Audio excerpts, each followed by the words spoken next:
Assalamualaikum warahmatullahi wabarakatuh.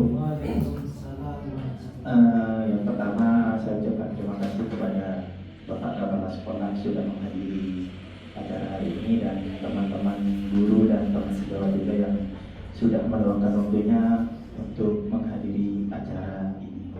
Langsung saja ya, saya akan memaparkan tentang rencana tercapainya kebugaran dan kesehatan bagi peserta didik dengan cara sejuta. Sejuta itu singkatan dan kepanjangannya adalah senam Jumat dan pemberian tablet tambah darah. Kenapa saya membuat program ini dan ini yang melatar belakangi saya mengapa saya membuat rancangan seperti ini? Karena gaya hidup sehat merupakan kebutuhan fisiologis yang hierarki, kebutuhan manusia paling dasar untuk dapat mempertahankan hidup, termasuk juga dengan menjaga kebugaran. Jadi pentingnya kebugaran bagi bukan hanya peserta didik tapi manusia pada umumnya. Dan yang berikutnya adalah tujuan program. Tujuan dari program saya yang buat ini, yang pertama adalah menjadikan peserta didik aktif, kreatif, dan produktif, serta memiliki tubuh yang sehat, jiwa yang kuat, dan siap dalam berproses belajar. Jadi sebelum pelajaran dimulai, diawali dengan mempersiapkan diri sendiri dulu. Jadi mensehatkan diri sendiri dulu dan membugarkan dulu agar penerimaan materi dari guru nanti peserta didiknya siap dan bisa maksimal. Dan yang kedua adalah membentuk karakter profil Pancasila. Jadi di semua program dan kurikulum sekarang mesti diselipkan itu profil Pancasila, karena di dalamnya itu ada yang namanya etika dan moralitas, dan itu yang ditekankan untuk kurikulum yang sekarang. Dan yang berikutnya adalah capaian yang diharapkan. Yang pertama, meningkatkan kebugaran jasmani dan kesehatan siswa, dan yang kedua mengurangi kasus anemia, dan yang ketiga adalah memperkaya wawasan siswa dalam bidang olahraga, agama, dan seni. Kenapa di sini saya mencantumkan agama dan seni? Karena kita sebagai guru olahraga, kita berkolaborasi dengan guru di luar BJOK. Jadi saya mengambil agama dan kesenian. Dan yang berikutnya adalah struktur program. Yang pertama, kepala sekolah sebagai pembina dan pengarah serta evaluator proyek. Yang kedua adalah guru PJOK sebagai koordinator.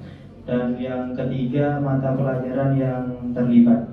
Jadi ada beberapa mata pelajaran di luar PJOK yang terlibat di dalam rencana program yang saya buat ini. Dan yang keempat adalah pihak puskesmas, karena setiap sekolah memiliki kerjasama dengan puskesmas terkait. Untuk yang berikutnya adalah kapasitas yang dimiliki sekolah. Yang pertama adalah modal manusia, yang kedua adalah modal fisik, yang ketiga modal sosial, yang keempat modal lingkungan, dan yang kelima modal agama dan budaya, dan yang keenam modal politik, dan yang terakhir adalah modal finansial. Karena modal-modal tersebut sangat menunjang bagi program saya untuk kedepannya agar berjalan dengan maksimal. Dan yang berikutnya adalah rencana evaluasi.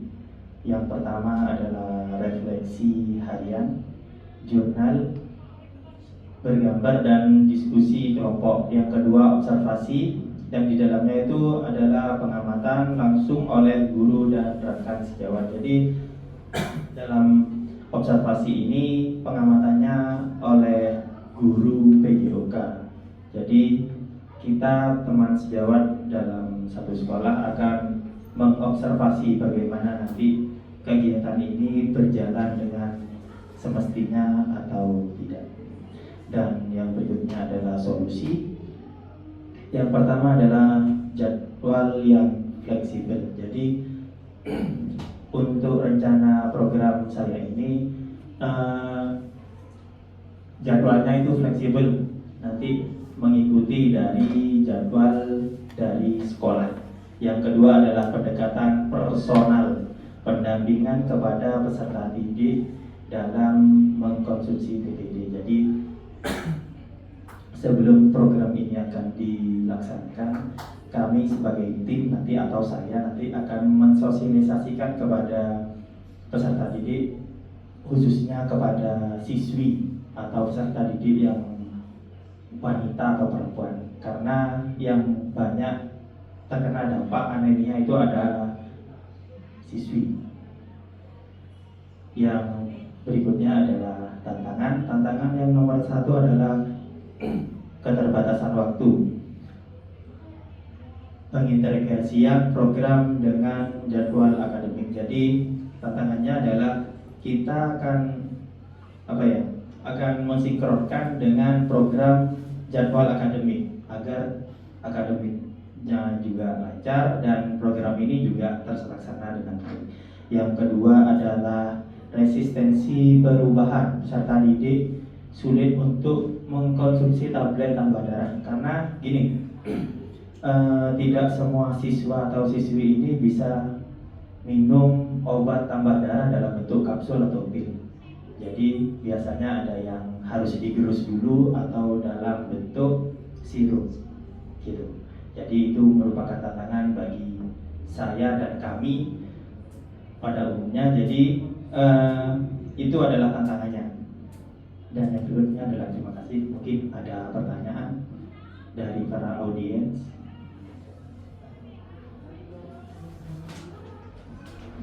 Baik, terima kasih. Jadi program apa ini? Sejuta ya? Sejuta. Ya, sangat bagus sekali. Dari apa yang sudah disampaikan Pak Rio tadi menjelaskan bahwa untuk obat ini hanya dikhususkan untuk siswi saja. Kenapa tidak dengan siswa? Terima kasih. Untuk pertanyaan pertama dari Bu Vivi ya, terima kasih untuk pertanyaannya. Mengapa obat tambah darah ini dikhususkan kepada siswi?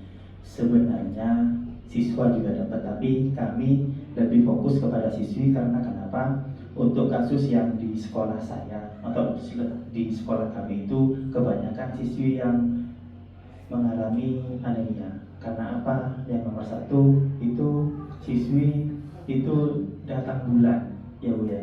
Jadi kenapa siswa tidak diprioritaskan atau laki-laki tidak diprioritaskan? Bukannya tidak dikasih ya, karena yang lebih butuh atau lebih urgent itu bagi para siswi, gitu Bu, karena mengalami yang namanya haid. Jadi pengeluaran darahnya lebih banyak daripada yang laki-laki, mungkin gitu. Semua siswa dapat gitu. Kemungkinan semua siswa juga dapat, kemungkinan. Tapi yang kita prioritaskan yang siswi dulu. Mungkin ada lagi?